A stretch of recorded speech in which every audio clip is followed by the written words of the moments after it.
अस्सलाम वालेकुम वरहमतुल्लाहि वबरकातु। पहला तो हूँ भरूच जिल्लाना मुस्लिमोनो आभार मानु छुं के शॉर्ट टाइम में जाण करी अने बधा आटली मोटी संख्या में हाजर रह्या ए खरेखर बहुत मोटी बात छे।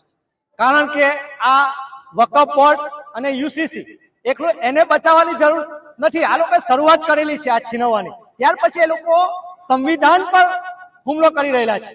कारण के आ बधा जो कानून आवी जशे तो धीरे धीरे धीरे आदिवासी समाज है, दलित समाज है, एमना हको पण आ लोको लेशे, जेथी आपणे संविधान पर बचाववानी जरूर छे। संविधान क्यारे बचशे के ज्यारे देशना लोको एक हशे, दरेक समाजना एक थशे। तो आजे वक्फ बोर्ड अने यूसीसी पर हुमलो करेलो छे सरकार एम कहे छे के अमे मुस्लिमो माटे सारू काम करी रह्या छे, मुस्लिमोने આગળ લાવવા માટે કામ કરી રહ્યા છે। તો સરકારને પૂછવા માંગીશ કે જ્યારે બોમ્બ લિંચિંગ થાય છે ત્યારે તમે ક્યાં હોય છો? જ્યારે મસ્જિદોની સામે ખોટા સૂત્રો ઉકાળવામાં આવે છે ત્યારે સરકારની લાગણી ક્યાં જાય છે મુસલમાનો માટે? અને જ્યારે તમારા નેતાઓ મુસ્લિમ વિરોધી ખોટા બયાનો આપે છે અને દેશને તોડવાનું કામ કરે છે ત્યારે મુસ્લિમની લાગણી ક્યાં જાય છે? હું સરકારને પૂછવા માંગુ છું અને હું કહીશ કે જે રીતે આજે આટલી પબ્લિક ઊભી થઈ છે આ દેશને ગુલામ થતા બચાવવા માટે ઉભા થયા છે, આ કાયદાનો વિરોધ કરવા માટે આવેલા જ છે, સાથે સાથે આ દેશ ગુલામી તરફ જઈ રહ્યો છે